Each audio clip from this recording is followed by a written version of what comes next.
Colonel John Richard Boyd was a United States Air Force fighter pilot and Pentagon consultant of the late 20th century, whose theories have been highly influential in the military, sports, business, and litigation. Early years: Boyd was born on January 23, 1927 in Erie, Pennsylvania. He graduated from the University of Iowa with a bachelor's degree in economics and later earned an additional bachelor's degree in industrial engineering from Georgia Tech. Military career: as a high school graduate, Boyd enlisted in the United States Army and served in the Army Air Forces from 1945 to 1947, assigned as a swimming instructor in occupied Japan. After graduating from the University of Iowa, he served as a U.S. Air Force officer from July 8, 1951, until his retirement on August 31, 1975.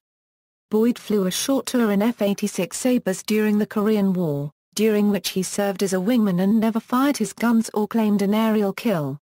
Boyd was later assigned to the USAF Weapons School, where he became head of the academic section and wrote the tactics manual for the school. He was dubbed 42nd Boyd for his standing bet as an instructor pilot that beginning from a position of disadvantage, he could defeat any opposing pilot in air combat maneuvering in less than 40 seconds. Boyd was brought to the Pentagon by Major General Arthur C. Egan, Jr. to do mathematical analysis that would support the McDonnell Douglas F-15 Eagle program in order to pass the Office of the Secretary of Defense's Systems Analysis process. According to his biographer, Robert Coram, Boyd was also known at different points of his career as the Mad Major for the intensity of his passions, as Genghis John for his confrontational style of interpersonal discussion, and as the Ghetto Colonel for his Spartan lifestyle. Boyd died of cancer in Florida on March 9, 1997 at age 70. He was buried with full military honors at Arlington National Cemetery on March 20, 1997. Military theories: during the early 1960s, Boyd, together with Thomas Christie, a civilian mathematician, created the energy maneuverability theory, or EM theory of aerial combat. A legendary maverick by reputation, Boyd was said to have stolen the computer time to do the millions of calculations necessary to prove the theory, but it became the world standard for the design of fighter aircraft. At a time when the Air Force's FX project was floundering, Boyd's deployment orders to Vietnam were cancelled and he was brought to the Pentagon to redo the trade-off studies according to EM. His work helped save the project from being a costly dud, even though its final product was larger and heavier than he desired. However, cancellation of the tour in Vietnam meant that Boyd would be one of the most important air-to-air combat strategists with no combat kills. He had only flown a few missions in the last months of the Korean War, and all of them as a wingman. With Colonel Everest Rickshany and Pierre Spree, Boyd formed a small advocacy group within headquarters USAF that dubbed itself the Fighter Mafia. Rickshany was an Air Force fighter pilot assigned to a staff position in research and development, while Spree was a civilian statistician working in systems analysis.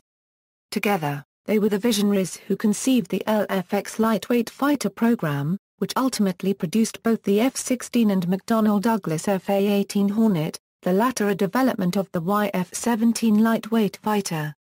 Boyd's acolyte Pierre Spree was also largely responsible for developing the highly successful Fairchild Republic A-10 Thunderbolt II or Warthog ground support aircraft, although Boyd himself was not involved in this project, his interest being an air superiority fighter aircraft. After his retirement from the Air Force in 1975, Boyd continued to work at the Pentagon as a consultant in the Tactical Air Office of the Office of the Assistant Secretary of Defense for Program Analysis and Evaluation. Boyd is credited for largely developing the strategy for the invasion of Iraq in the Gulf War of 1991. In 1981, Boyd had presented his briefing, Patterns of Conflict, to Dick Cheney, then a member of the United States House of Representatives. By 1990 Boyd had moved to Florida because of declining health, but Cheney called him back to work on the plans for Operation Desert Storm. Boyd had substantial influence on the ultimate left-hook design of the plan.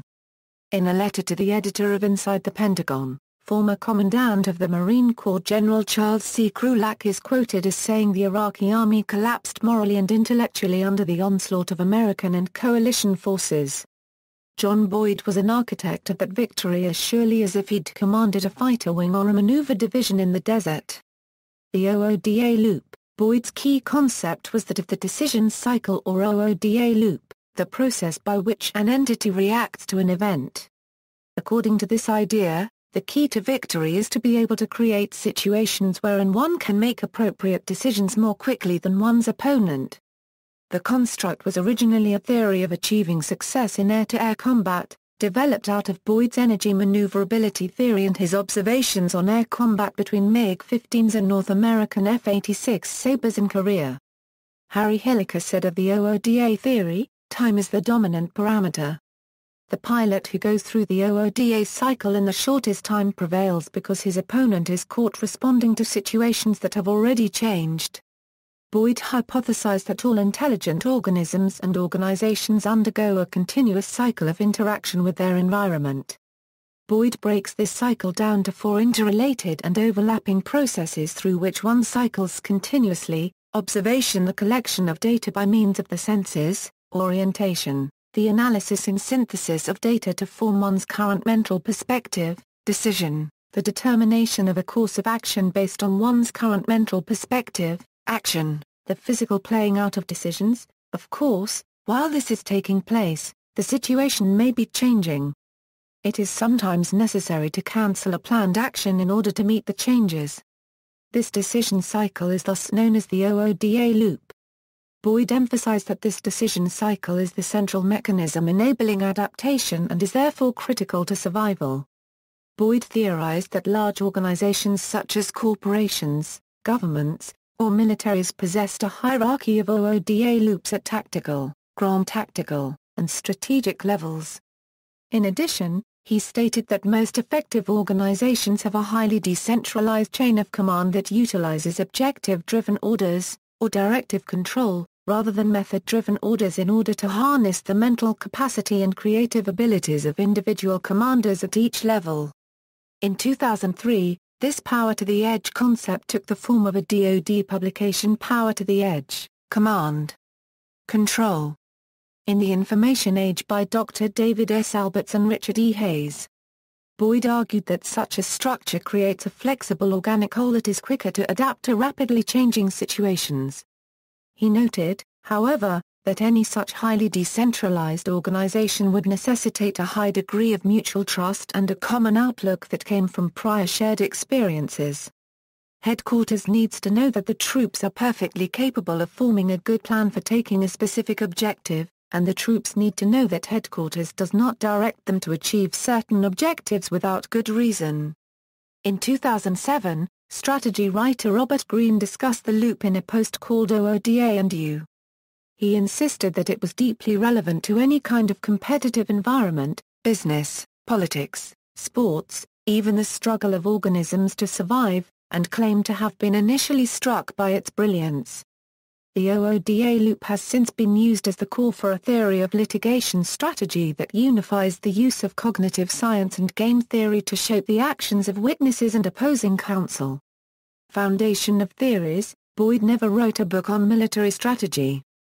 The central works encompassing his theories on warfare consist of a several hundred-slide presentation entitled Discourse on Winning and Losing and a short essay entitled Destruction and Creation.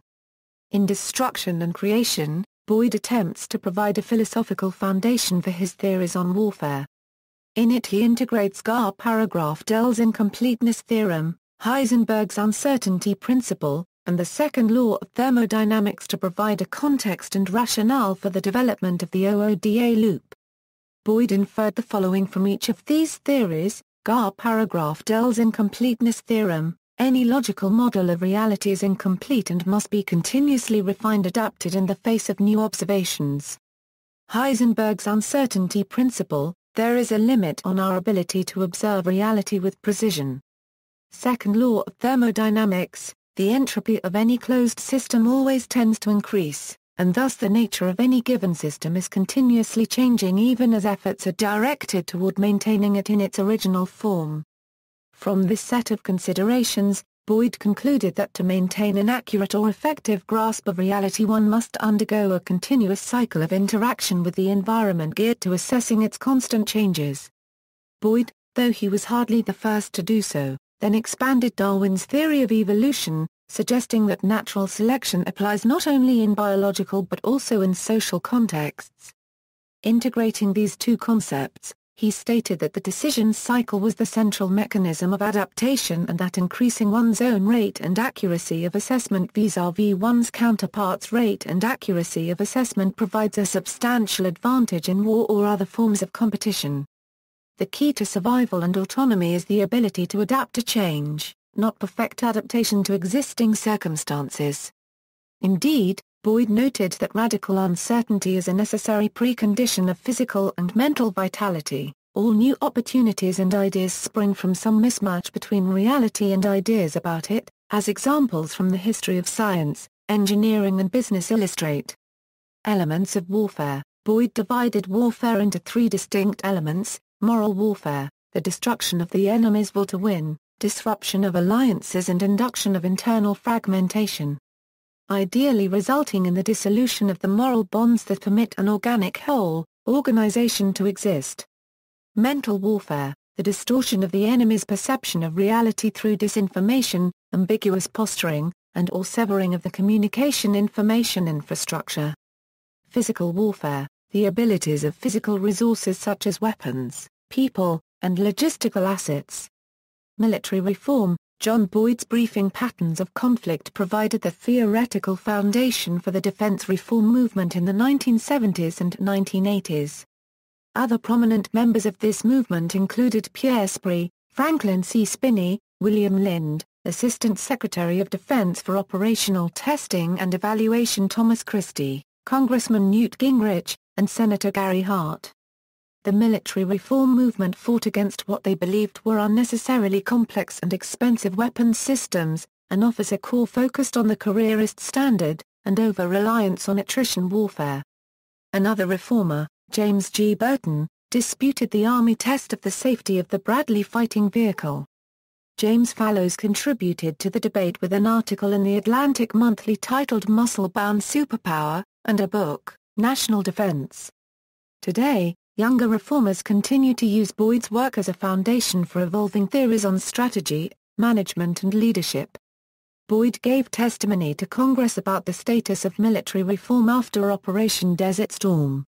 Maneuver warfare and the Marines. In January 1980, Boyd gave his briefing patterns of conflict at the U.S. Marines AWS. This led to the instructor at the time, Michael Wiley, and Boyd changing the curriculum, with the blessing of General Traynor. Traynor later asked Wiley to write a new tactics manual for the Marines. John Schmidt, guided by General Alfred M. Gray, Jr. wrote Warfighting. During the writing, he collaborated with John Boyd. Wiley, Lind, and a few other junior officers are credited with developing concepts for what would become the Marine model of maneuver warfare. Wiley, along with Pierre Spree, Ray Leopold, Franklin Chuck Spinney, Jim Burton, and Tom Christie were described by writer Coram as Boyd's acolytes, a group who, in various ways and forms, promoted and disseminated Boyd's ideas throughout the modern military and defense establishment. See also: References, Notes. Bibliography. External links: Correll, John, The Reformers, Air Force Magazine. Cowan, Jeffrey, From Air Force Fighter Pilot to Marine Corps Warfighting, Defense in the National Interest, DNI Pagoa. Richards, Chet, Colonel John A. Boyd, USAF, Briefings, Air Power Australia. Spinney, Chuck, Defense and the National Interest, W. E. Have the complete works of the late military theorist, Colonel John Boyd, USAF. Bryan, Danielle, Defense and the National Interest, Project on Government Oversight, The Project on Government Oversight, archived from the original on November 24, 2009 A. Boyd, Writings, DNI Pagoa. Coram, Robert, Book Notes, Boyd, The Fighter Pilot Who Changed the Art of War. John Boyd, Intellipedia, Interlinker.